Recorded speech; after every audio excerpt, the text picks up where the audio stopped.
Lyon demain, le quart d'heure lyonnais, toute l'actualité chaque matin. Parce que Lyon demain se dessine aujourd'hui, voici l'essentiel de l'actualité. En ce mardi, nous sommes le 6 juillet. On reparle du Covid-19 dans le Rhône. Le taux d'incidence ne diminue plus depuis quelques jours à cause du variant Delta. Le centre de dépistage de Villeurbanne, situé au gratte-ciel, ferme ses portes vendredi. À l'hôpital Édouard Herriot, les urgences s'installent au pavillon G et ce pour une durée de 18 mois pour des travaux au pavillon N. Les résultats du baccalauréat en ligne aujourd'hui. Nous reviendrons également sur les forêts d'Asie, le nouvel espace qui ouvre ses portes demain au parc de la Tête d'Or. Nous écouterons dans cette édition Nicolas Husson, l'adjoint à la biodiversité, mais également le maire de Lyon, Grégory Doucet. L'avocat général a réclamé des peines de 6 à 25 ans de prison contre les 6 accusés du procès en appel de l'affaire Air Cocaïne, alors que les pilotes lyonnais clament toujours leur innocence. Lyon demain, le quart d'heure lyonnais, toute l'actualité chaque matin. Gérald de Bouchon. Bonjour à tous et bienvenue dans ce quart d'heure lyonnais. Le Covid-19 dans le Rhône, le taux d'incidence ne diminue plus depuis quelques jours à cause du variant Delta. Le taux d'incidence reste encore stabilisé autour de 24 pour 100 000 avec un taux de positivité à 0,7%. Dans la métropole de Lyon, le taux d'incidence remonte légèrement depuis quelques jours pour se rapprocher des 29 pour 100 000. Le variant indien représente près de 40% des contaminations. Pour le moment, aucun impact sur les hospitalisations. Celle-ci continue même à diminuer. 146 patients ont été hospitalisés dans le Rhône hier, 9 de moins en 24 heures, dont 33 en réanimation, 2 de moins. Aucune nouvelle admission n'a été enregistrée depuis samedi. Avec un décès supplémentaire en 24 heures, le nombre de patients décédés à l'hôpital s'élève à 3177 depuis le 1er mars 2020 dans notre département. Le centre de dépistage de la ville de Villeurbanne, situé à la salle des gratte-ciel, Cour-Émile Zola, ferme ses portes vendredi. Depuis son ouverture en septembre, le centre mis en place par la ville a réalisé 42 000 tests. Au plus fort de la crise, on comptait environ 750 tests par jour. Actuellement, à peine 100 tests sont effectués quotidiennement. De nouvelles solutions de dépistage sont proposées, les tests antigéniques ou salivaires en pharmacie ou encore les tests en laboratoire. À l'hôpital Édouard Herriot, les urgences s'installent au pavillon G pour 18 mois. À compter de ce soir, les patients nécessitant des soins urgents, médicaux, somatiques ou psychiatriques devront se présenter au pavillon G et non plus au pavillon N. N va fermer provisoirement ses portes le temps de se moderniser pour accueillir l'ensemble des services d'accueil des urgences chirurgicales du pavillon A et médical. Cette réorganisation constitue le dernier volet de la phase 1 du projet de modernisation d'HEH, un projet lancé en 2013. Les résultats du baccalauréat seront en ligne ce mardi, mais toutes les académies ne les diffusent pas à la même heure. Pour l'Académie de Lyon, sachez-le, c'est à 10h.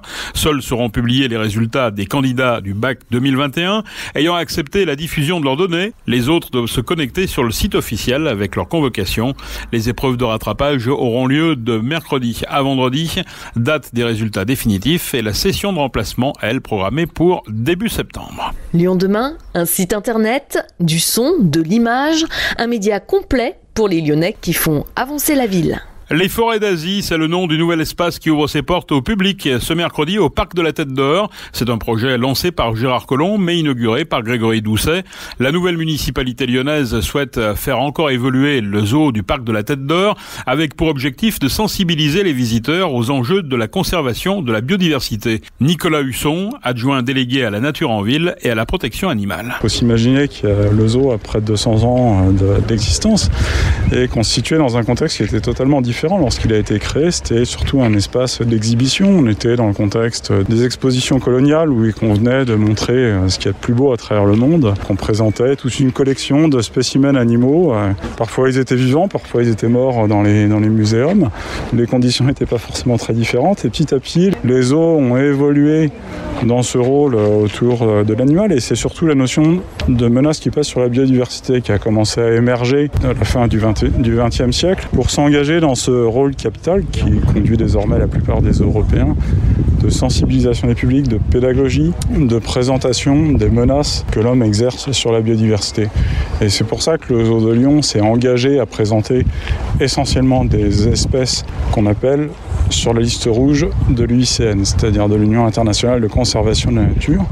Ces espèces sont menacées avec différents statuts et donc risquent de disparaître potentiellement un jour ou l'autre à travers le monde. Donc les zoos, par leur partenariat à l'échelle européenne et mondiale, échangent des animaux pour avoir un brassage de patrimoine génétique qui soit satisfaisant, de sorte qu'on puisse avoir des descendants qui puissent être réintroduits dans le milieu naturel s'ils avaient disparu un jour ou l'autre. Donc des animaux en cage ou en tout cas en captivité, mais à condition que ça participe, je dirais, à leur sauvegarde, c'est ça ? Exactement, c'est le oui mais de la condition d'existence du zoo de Lyon, c'est d'avoir ce contrat moral, de s'engager à la fois sur la piste éducative, pédagogique, sensibilisation, qui sera largement accentuée auprès de tous les publics, qu'il s'agisse des enfants pour les sensibiliser dès le plus jeune âge de la vie aux menaces qui pèsent sur la biodiversité, et puis l'amélioration du bien-être animal avec plus d'espace, des espèces qui soient moins contraintes par rapport à leur capacité d'évolution. On pense aux grands fauves, clairement, on imagine bien qu'ils ne sont pas forcément très à l'aise dans leurs conditions d'évolution.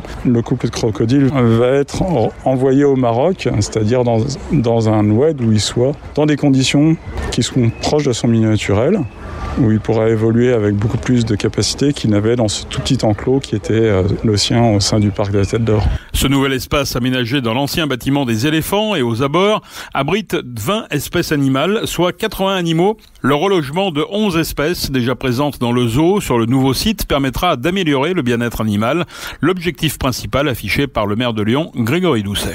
Les animaux que vous voyez, en particulier les gibbons qui sont derrière moi, étaient précédemment dans des enclos beaucoup plus petits. Donc là, globalement, on a multiplié par 10 la superficie, enfin même là, le volume qu'il aurait consacré. Ça leur permet, puisque ce sont des animaux arboricoles, ça leur permet de monter beaucoup plus haut et donc d'exprimer beaucoup plus leur potentiel et leur métabolisme. C'est ça qui est important. Le premier avantage, je dirais, pour les animaux, en tout cas de cette forêt d'Asie, c'est leur bien-être.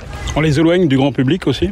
La configuration de la forêt d'Asie conduit effectivement à créer des lieux on va dire des sites qui permettent aux animaux de se soustraire au regard des visiteurs. Donc forcément, on est susceptible de les éloigner un petit peu, mais ça fait partie du comportement animal à certains moments de la journée, selon qu'il en a ou qu'elle en a envie, de pouvoir se mettre un peu à l'écart. Certains animaux sont plus timides que d'autres et ont besoin de ces moments aussi un peu, finalement, comme vous et moi, de temps en temps, un peu de solitude pour se recentrer. Ça fait pas de mal. Les animaux, à cet égard, en ont besoin aussi. Est-ce que des espèces vont disparaître du parc ? Alors, il y a notamment une espèce, le crocodile, les crocodiles, qui sont aujourd'hui dans le parc, que l'on a estimé possible de réintroduire dans un milieu naturel, vont pouvoir rejoindre un oued protégé au Maroc et donc retrouver un espace naturel. C'est aussi ça la vocation d'un zoo, c'est de contribuer à la protection, à la préservation de la biodiversité, notamment en préparant, quand c'est possible, c'est très rarement possible, mais une réintroduction au milieu naturel, bien sûr en milieu naturel protégé.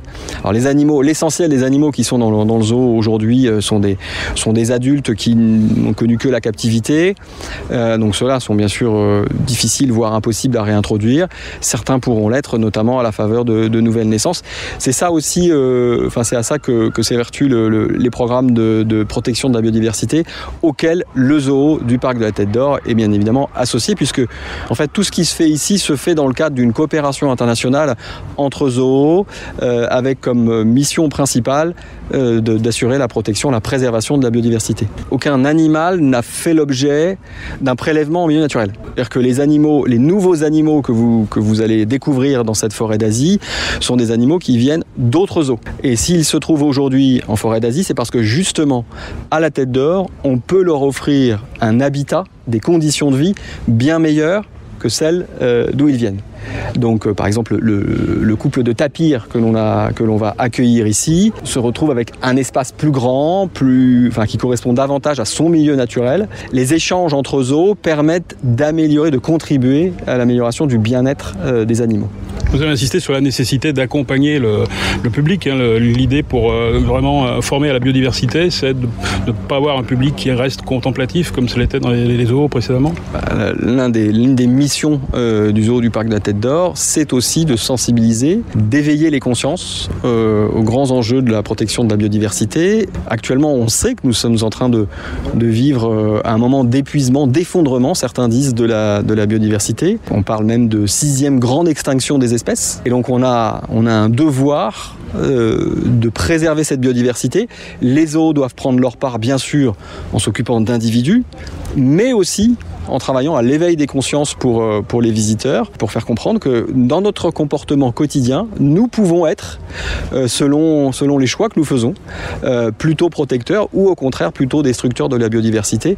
C'est ce à quoi va aussi s'évertuer d'une part le zoo dans sa globalité, mais en particulier la forêt d'Asie, puisqu'il y a un espace qui est dédié à ce qu'on appelle la désolation des palmes, donc qui va montrer à quoi ressemble une grande palmeraie de monoculture, qui tend à épuiser la biodiversité et surtout à la réduire à la portion qu'on veut. L'enclos des panthères de l'amour sera agrandi, les singes capucins seront déplacés dans un autre enclos plus adapté.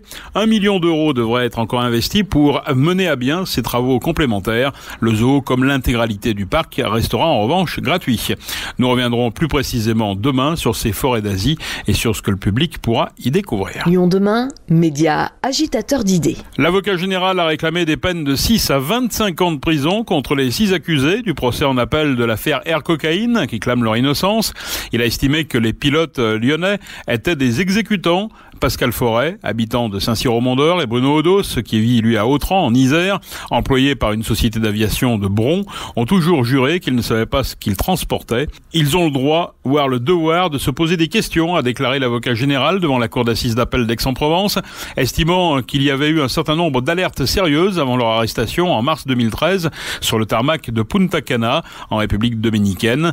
Arrestation au pied d'un Falcon 50 qui était chargé de quelques 700 kilos de cocaïne. La décision est attendue pour jeudi ou vendredi. En visite à Lyon, Bruno Lasserre, le vice-président du Conseil d'État, plus haute juridiction de l'ordre administratif, a dressé le bilan pour l'année 2020 de la Cour administrative d'appel et du tribunal administratif de Lyon.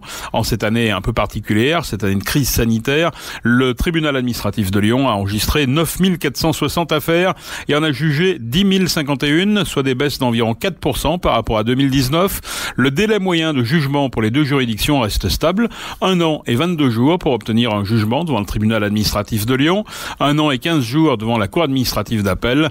L'époque où l'on disait que la justice administrative était lente et révolue, a expliqué le président de la Cour administrative d'appel, Gilles Lermite. Notez que depuis le début de l'année 2021, le nombre de requêtes reçues par le tribunal administratif de Lyon repart à la hausse, plus 17%.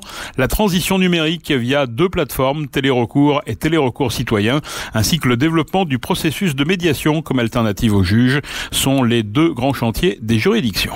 Lyon demain, la radio lyonnaise a écouté partout dans le monde. Candidate malheureuse à l'élection des porte-drapeaux de la délégation française au JO de Tokyo, Mélina Robert-Michon a publié une réaction pleine de fair-play sur Instagram. La lyonnaise avoue un peu de déception alors qu'elle semblait taillée pour la fonction pour ses 6e JO à 42 ans. Mais la championne de disque rebondit vite. Ma motivation est d'autant plus forte de ramener la plus belle des médailles, dit-elle. Je retiendrai de cette belle aventure tous vos nombreux messages et encouragements. La préparation continue. Fin de citation. C'est la fin de ce quart d'heure lyonnais. Merci de l'avoir suivi. On se retrouve demain, même heure, même antenne. En attendant, restez prudents.